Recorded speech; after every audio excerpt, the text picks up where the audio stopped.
चलिए शुरू करते हैं। संविधान के मौलिक अधिकार का अगला जो अधिकार है, अंतिम अधिकार, संवैधानिक उपचारों का अधिकार। संवैधानिक उपचारों का अधिकार मौलिक अधिकार का छठा अधिकार है। ठीक है, 32वें अनुच्छेद में इसका प्रावधान है। इस अधिकार के बारे में जानते हैं कि यह अधिकार जो है संविधान में जो मूल अधिकार दिए हैं उनमें जो प्रावधान है उनकी रक्षा कैसे की जाएगी, उस रक्षा का प्रावधान मतलब वह रक्षा किस प्रकार होगी उसका वर्णन संवैधानिक उपचारों के अधिकारों में दिया गया है। Doctor B R. अम्बेडकर साहब ने इसी को संविधान की आत्मा कहा है। उनका कहना है कि अगर मौलिक अधिकार तो बना दिए लेकिन अगर उनकी रक्षा के लिए कोई प्रावधान नहीं किए गए तो वह मौलिक अधिकार किस काम के।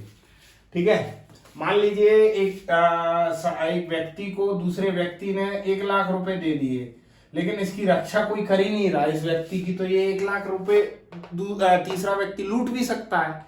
तो इसीलिए हमने मौलिक अधिकार तो दिए लेकिन अब उनकी रक्षा के लिए कुछ प्रावधान दिए, तो रक्षा करेगा कौन मौलिक अधिकारों की? क्वेश्चन यहां से बनता है। तो भैया रक्षा करती है न्यायपालिका। मौलिक अधिकारों की रक्षा कौन करेगा? न्यायपालिका। इसको समझते चलिएगा, बहुत इंपोर्टेंट टॉपिकों में से एक है मूल अधिकार का। इसकी रक्षा कौन करेगी? न्यायपालिका। न्यायपालिका रक्षा किस प्रकार करेगी? तो न्यायपालिका जो है ये 5 प्रकार की रिटें जारी करेगी। न्यायपालिका क्या करेगी? ये 5 प्रकार की रिटें जारी करेगी। बंदी प्रत्यक्षीकरण, परमादेश, ठीक है, और अधिकार प्रच्छा, उत्प्रेषण और प्रतिषेध। तो ये 5 प्रकार की रिटें जारी करेगी कौन? न्यायपालिका। क्योंकि न्यायपालिका ही को जिम्मेदारी दी है कि वह मूल अधिकारों की रक्षा करे। संविधान का संरक्षक भी न्यायपालिका को बोलते हैं। अब ये यहां से पहला क्वेश्चन हो गया। अब दूसरा क्वेश्चन, ये जो रिट है ये कौन कौन जारी कर सकता है? तो ये उच्चतम न्यायालय, यहां पर मैं सुप्रीम कोर्ट लिखूंगा एससी, और यहां पर एससी और हाई कोर्ट, उच्च न्यायालय, दोनों जारी कर सकते हैं। दूसरा क्वेश्चन ये बन जाता है। तीसरा क्वेश्चन ये बनता है कि इन दोनों में से रिटों की शक्ति सबसे ज्यादा किस पर है? तो यहां पर सबसे ज्यादा गलती होती है बच्चों से, तो आप याद रखिए हाई कोर्ट को शक्तियां ज्यादा हैं। अब आप बोलेंगे कि भैया सुप्रीम कोर्ट तो बड़ा होता है फिर शक्तियां कम क्यों हैं? तो याद रखिए सुप्रीम कोर्ट रिटें सिर्फ मूल अधिकार पर जारी कर सकता है। सुप्रीम कोर्ट जो रिट है वो सिर्फ मूल अधिकार पर जारी कर सकता है। सुप्रीम कोर्ट किस पर? सिर्फ मूल अधिकार पर। और हाई कोर्ट सब पर जारी कर सकता है रिट। तो इसलिए शक्तियां किस पर ज्यादा हुई? हाई कोर्ट पे। तो अगला क्वेश्चन यहां से हमारा क्लियर हो जाता है। संविधान जो ये रिटों का प्रावधान जो था ब्रिटिश काल में राजाओं पर ऐसी शक्तियां थी क्योंकि राजा ही न्याय करते थे। भाई पहले न्यायालय जैसी कोई व्यवस्था नहीं थी, राजा का निर्णय अंतिम न्याय होता था। परंतु अब धीरे धीरे जिस प्रकार न्यायालय की व्यवस्था आई तो ये रिट का प्रावधान न्यायालय को दे दिया गया। अब जो रिटें हैं, 5 रिटों के बारे में जान लेते हैं। सबसे पहला है बंदी प्रत्यक्षीकरण। इसका इंग्लिश में से हैबियस कॉर्पस बोलते हैं, कभी क्वेश्चन आ सकता है।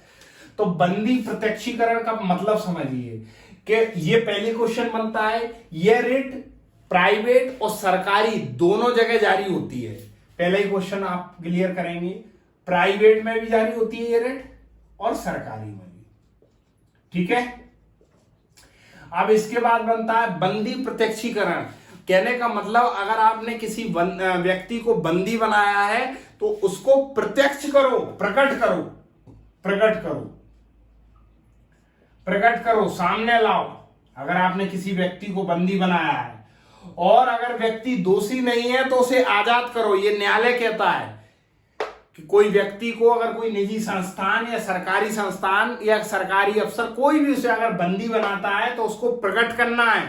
अगर प्रकट नहीं करे हो तो आपके खिलाफ कार्रवाई होगी। क्यों? क्योंकि आप किसी को बंदी नहीं बना सकते, ये उसके मूल अधिकार का हनन है। आर्टिकल 21 हम समझते हैं, right to live. Right to live का मतलब क्या होता है? जीवन जीने का अधिकार। तो आपने किसी व्यक्ति को बंदी क्यों बनाया? तो इसके लिए क्या कहता है न्यायालय कि आप उसको प्रकट करो या सामने लाओ। अब अगर उस व्यक्ति पर न्यायालय ने कोई निर्णय दिया हो तो भैया ये रिट लागू नहीं होती। कि मान लो न्यायालय ने सजा दे दी हो, तुम कह रहे हो कि साहब प्रकट करो, तो ये हम पहला ही पॉइंट समझते हैं, बंदी को प्रत्यक्ष करो, बंदी प्रत्यक्षीकरण। दूसरा है परमादेश, इसका मतलब है आदेश देना। ये केवल सरकारी प्राधिकारियों को दिया जाता है, सरकारी प्राधिकारी। कौन देता है? न्यायालय।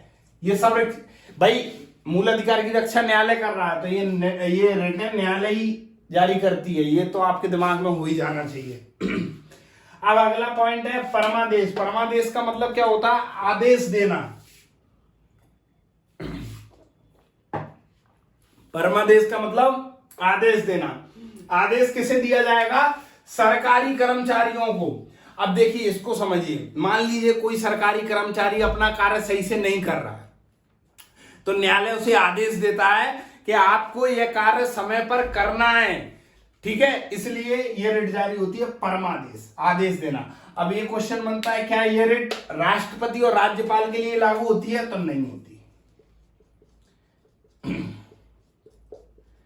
ठीक है। इसी प्रकार अधिकार प्रक्षा, इसका मतलब क्यू और अल्टो इसको इंग्लिश में बोलते हैं। इसका मतलब क्या होता है? अधिकार प्रक्षा का मतलब समझिए, किस अधिकार से, पहले तो ये भी सरकारी अधिकारी, सरकारी उसमें जारी होती है, सरकारी अधिकारियों को।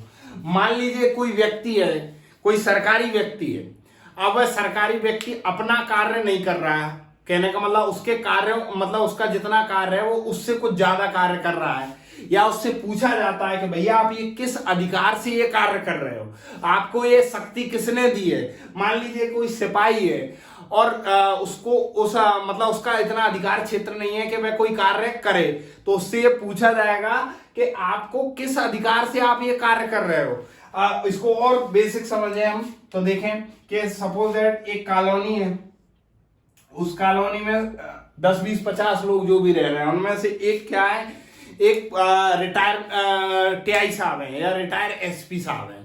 अब रिटायर एसपी साहब क्या कर रहे हैं, उस कॉलोनी में अपनी नियम व्यवस्था चला रहे हैं, सबसे किसी को कुछ कह रहे हैं, किसी को कुछ कह रहे हैं, उनको लग रहा है कि वो अभी भी एसपी हैं। तो इससे क्या हो रहा है, मूल अधिकारों का हनन हो रहा है और नागरिकों का।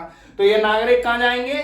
न्यायालय जाएंगे, और न्यायालय क्या पूछेगा प्रश्न उस एसपी से कि भैया आप किस अधिकार से यहां पर यह शासन चला रहे हो, आप तो रिटायर हो चुके हो ना, आपको यह अधिकार किसने दिया? तो अधिकार प्रक्षा, ये आप समझ जाते हैं किस अधिकार से। फिर उत्प्रेषण, अब ये इसका मतलब समझिए, उत्प्रेषण का मतलब होता है मांग लेना। अब देखिए, मान लीजिए न्यायालय में कार्रवाई चल रही है, ठीक है, और कार्रवाई हो गई खत्म, तो क्या होगा, जो उच्च न्यायालय है वो निम्न न्यायालय से, उच्च न्यायालय है वो निम्न न्यायालय से क्या वह कार्रवाई को मांग सकता है, वह कार्रवाई को मंगा सकता है अपने न्यायालय में। वह कार्रवाई को क्या कर सकता है, मंगा सकता है अपने न्यायालय में।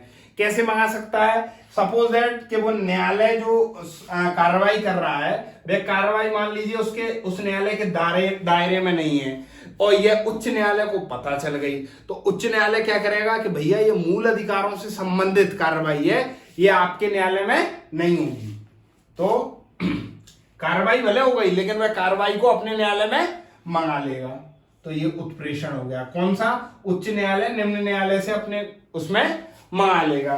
फिर वो अंतिम है प्रतिषेध, इसका मतलब समझिए रोकना। मान लीजिए न्यायालय में कार्रवाई चल रही है और वह कार्रवाई जो है वह क्या बोलते हैं, उस न्यायालय के अधिकार क्षेत्र के बाहर है, उस न्यायालय के अधिकार क्षेत्र के बाहर है, तो उच्च न्यायालय क्या करेगा, इस कार्रवाई को बीच में ही रोक सकता है। रोकना कि भैया इस कार्रवाई को यहीं पर रोको, ये कार्रवाई यहां नहीं होगी, तो उच्च न्यायालय क्या करेगा, इस कार्रवाई को रोक सकता है। तो इस तरीके से हम पांचों रिटों को देख लेते हैं। सबसे पहला बंदी प्रत्यक्षीकरण।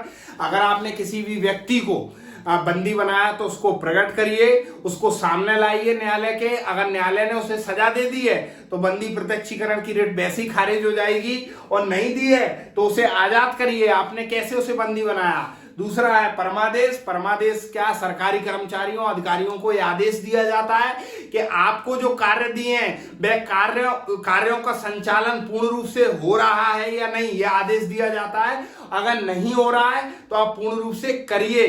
तीसरा होता है अधिकार परीक्षा, क्यू वारंटो। इसमें क्या कहा जाता है कि अगर आप कोई कार्य कर रहे हैं तो यह देखा जाएगा कि वह आपके अधिकार क्षेत्र में है या नहीं है, या आप बेवजह लगे हैं, आपके अधिकार क्षेत्र में नहीं है, आप लगे हैं, ठीक है। चौथा उत्प्रेषण मांग लेना। मान लीजिए न्यायालय में कोई कार्रवाई चल रही है और वह कार्रवाई जैसे हो जाती है और बाद में न्यायालय को पता लगता है ये कार्रवाई हमें मंगानी चाहिए, ये कार्रवाई मतलब ये कार्रवाई में जो कार्रवाई चल रही है वो ये न्यायालय के अधिकार में नहीं है, तो ये कार्रवाई को मंगा लेती है न्यायालय। और पांचवा प्रतिषेध, अगर कार्रवाई चल रही है उसी बीच न्यायालय को लगता है कि कहीं ना कहीं ये इनके अधिकार क्षेत्र से बाहर है तो कार्रवाई को रोक दिया जाता है।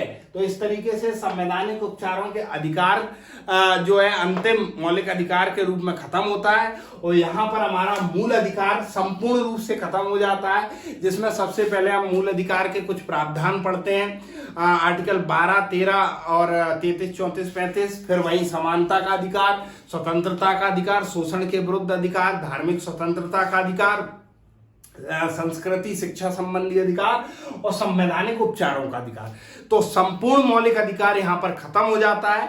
इसके बाद एक वीडियो हम मौलिक अधिकार की ऐसी बनाएंगे 5, 7, 8 मिनट की, जिसमें पूरे मौलिक अधिकारों का हम रिवीजन करके अगले चैप्टर राज्य के नीति निर्देशक तत्वों की राज्य के नीति निर्देशक तत्वों से शुरू करेंगे।